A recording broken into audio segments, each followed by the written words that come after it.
할렐루야. 사랑하는 반석의 성도 여러분, 9월 7일 아까의 시간이 돌아왔습니다. 오늘 말씀은 에베소서 3장 14절에서 21절까지의 말씀입니다. 오늘은 말씀을 봉독해 올리겠습니다. 14절부터 21절까지. 이러므로 내가 하늘과 땅에 있는 각 족속에게 이름을 주신 아버지 앞에 무릎을 꿇고 비노니 그의 영광의 풍성함을 따라 그의 성령으로 말미암아 너희 속사람을 능력으로 강건하게 하시오며 믿음으로 말미암아 그리스도께서 너희 마음에 계시게 하시옵고 너희가 사랑 가운데서 뿌리가 박히고 터가 굳어져서 능히 모든 성도와 함께 지식에 넘치는 그리스도의 사랑을 알고 그 너비와 길이와 높이와 깊이가 어떠함을 깨달아 하나님의 모든 충만하신 것으로 너에게 충만하게 하시기를 구하노라. 우리 가운데서 역사하시는 능력대로 우리가 구하거나 생각하는 모든 것에 더 넘치도록 능히 하실 이에게 교회 안에서와 그리스도 예수 안에서 영광이 대대로 영원 무궁하기를 원하노라. 아멘. 일전에 말씀드렸던 것처럼 에베소서의 큰 그 중심축이 바로 이제 4장 1절에 그러므로라고 말씀을 드렸죠. 그러니까 예수 그리스도를 믿는 믿음, 그리고 하나님께서 이 온 우주를 다시 그 구원의 역사로 재편하시면서 모퉁이 돌의 역사를 예수 그리스도에 이루셨고, 그래서 그 은혜의 경륜과 하나님의 섭리를 3장까지 다 쓰시고 사도 바울이 이제 4장 이하로는 이제 실천편으로 이렇게 쓴 것을 여러 개 말씀을 드렸습니다. 그래서 오늘 이 교리편의 그 마지막 그 부분에서는 사도 바울이 차가운 바닥에서, 감옥 바닥에서 기도하는 장면이 됩니다. 감옥에서 기도한다 라고 하는 것을 연상을 해보면은 굉장히 좀 분위기가 무겁고 혹은 차갑고 혹은 냉소하고 그럴 분위기로 좀 연상이 되는데, 오늘 제가 다시 이 말씀을 좀 묵상해 봐도 전혀 그런 반응이 느껴지지가 않아요. 그리고 오히려 그 감옥이 따뜻하고 뜨겁고 열정이 넘치는 그런 감옥처럼 느껴집니다. 어떤 이유에서 그럴까요? 오늘 이 사도 바울이 쓴 그 글의 내용을 보면은 참 이게 짧은 글이지만은 굉장히 우리에게 영적으로 도전과 의미를 주는 것을 알 수가 있습니다. 자, 14절과 15절을 여러분이 읽어드리겠습니다. 이러므로 내가 하늘과 땅에 있는 각 족속에게 이름을 주신 아버지 앞에 무릎을 꿇고 비노니. 자, 오늘 제가 설교 제목을 이름을 주신 아버지 앞에 이렇게 삼아봤습니다. 이 사도 바울이 감격스러웠던 것이 뭐냐면은 그냥 하늘 아버지 앞에가 아니라 나에게 이름을 주신 아버지 앞에 이렇게 이야기를 한 것이죠. 이걸 이제 다른 번역서를 보게 되면은 이렇게 번역하고 있어요. 나는 하늘과 땅에 있는 만물에 제 이름을 주시는, 이게 제 이름이라는 게 뭐죠? 각자의 이름을 주신다. 각각의 이름을 주신다. 그런 주시는 위대하신 아버지 앞에 무릎을 꿇음으로 그분의 은혜에 응답합니다. 참 놀랍죠. 이게 무엇에 대한 간격이죠? 각각 만물에게도 이름이 있듯이 하나님은 그의 택하신 백성들에게도 이름을 주셔서 하나님의 구원의 역사로 끌어오셔서 이제 자기의 이름들을 찾아내기 시작했다. 그러니까 자기의 이름을 다시 회복했다. 이제 이런 것이잖아요. 그러니까 하나님의 사랑의 부르심이라고 하는 것은 의미 없이, 어떤 이름 없이 이 세상을 살아가다가 하나님이 부르셔서 그 무명의 꽃에 이름을 주듯이 우리 무명의 사람에게 하나님이 택하신 자녀의 이름을 불러주신다. 그래서 이 사도 바울은 그 차가운 감옥에서도 위대하신 하나님 앞에서 무릎을 꿇음으로 하나님께 기도하는 장면을 하고 있습니다. 참 이게 너무나 감격스러운 부분 아닙니까? 그래서 이 사도 바울이 기도하는 두 가지 제목을 여러분에게 좀 나누고자 해요. 첫 번째 기도 제목은, 기도하는 내용은 3장 16절에 보면은 그의 영광의 풍성함을 따라 그의 성령으로 말미암아 너희 속사람을 능력으로 강건하게 하시오며, 영광의 풍성함을 따라 성령의 인도에 따라서 사도 바울이 기도하는 것이 바로 여기 속사람을 강건하게 한다라고 하는 부분입니다. 주석들에 의하게 되면은 이거를 이제 여러분에게 좀 쉽게 설명할 경우에 그 inner man 이렇게 표현할 수가 있는데, 이제 inner man을 소문자로 쓰게 될 경우에는 내면의 사람 이렇게 될 거고요. 아마 여러분 밑에 자막에 나갈 텐데요. 그러나 마르쿠스 바르트라고 하는 학자는 이 inner man을 앞에 대문자로 사용합니다. 그러니까 이 대문자로 사용한다는 것은 예수 그리스도를 지칭한다는 거예요. 그러니까 이걸 다시 한번 여러분에게 설명한다면은 성령으로 말미암아 너희가 능력으로 강건해져서 속사람이신 예수를 향해 자라가고 믿음으로 말미암아 너희 마음에 계시기를 원한다.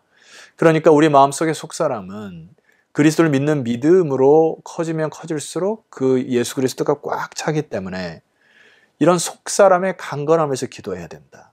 이게 정확한 뜻이라고 저도 봅니다.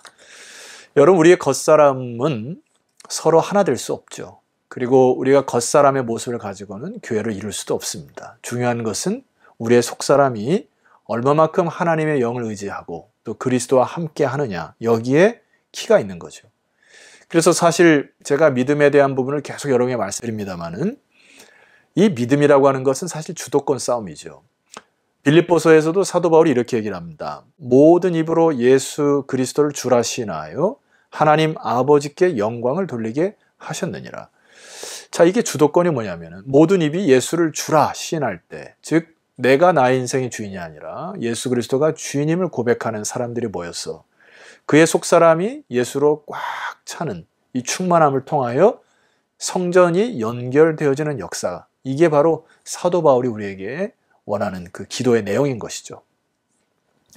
두 번째 기도는 17절에서 18절 말씀 보면은 믿음으로 말미암아 그리스도께서 너희 마음에 계시게 하시옵고 너희가 사랑 가운데서 뿌리가 박히고 터가 굳어져서, 자, 이게 지금 이제 개인의 영성뿐만 아니라 지금 함께 지어져 가는 것을 여러분 연상이 되지 않습니까? 18절 말씀 보면은 능히 모든 성도와 함께 지식에 넘치는 그리스도의 사랑을 알고, 여기 능이라고 하는 단어는 다른 번역서에 보면은 오직 담대하여 이렇게 쓰여진 성경도 있어요. 그러니까 오직 담대하여 모든 성도와 함께 지식에 넘치는, 지식을 초월하는, 우리의 생각과 지식을 초월하는 그리스도의 사랑을 알아가는 것이 너무나 중요하다는 것입니다. 그러니까 우리의 생각을 뛰어넘어서 지식에 넘치는 그리스도의 사랑을 알기 시작할 때 비로소 사랑이 끈끈하게 연결되어서 하나님 나라가 이루어진다라고 하는 것이죠. 여러분, 그 한 가지 여러분에게 말씀드리고자 하는 부분이 있는데, 이제 우분투라고 하는 아프리카 말이 있습니다. 이 우분투는 반투족의 언어이기도 한데 넬슨 만델라 대통령이 주로 사용했던 단어 중에 하나라기도 합니다. 근데 이 우분투라고 하는 이 말은 우리가 함께 있기에 내가 있습니다 라고 하는 뜻이래요. 영어로 하면 I am because you are. 당신이 있기에 내가 있다. 이게 참 좋은 말이죠. 어쩌면 이 우분투 안에 복음의 어떤 진리가 담겨 있는 것이 느껴지지 않습니까? 한 인류학자가 반투족에 가서 하나 실험을 한 게 있대요. 딸기 바구니를 저쪽에다 놓고서 아이들에게, 야, 너희들 이제 요이 땅 해가지고 1등만 저 딸기를 먹을 수 있다. 그러니까 아이들이 예, 알았습니다 하고 요이 땅 했는데 얘들이 중간에 달리다가 갑자기 서로 손에 손을 맞잡기 시작했다는 겁니다. 그리고 결승점에 도달해서 바구니에 있는 딸기를 함께 맛있게 나눠 먹고 있는 모습을 보고, 야, 너희들 왜 그렇게 했냐 그랬더니 아이들이 이구동성하는 말이 우분투 이렇게 얘기했다는 것이에요. I am because you are. 아, 이게 참 이 교육의 이 영향이 굉장한 것이죠. 저는 이게 사랑이라고 저는 말하고 싶습니다. 에베소 교회가 나중에 이 첫사랑을 잃어버렸다라고 하는 게 바로 이거거든요.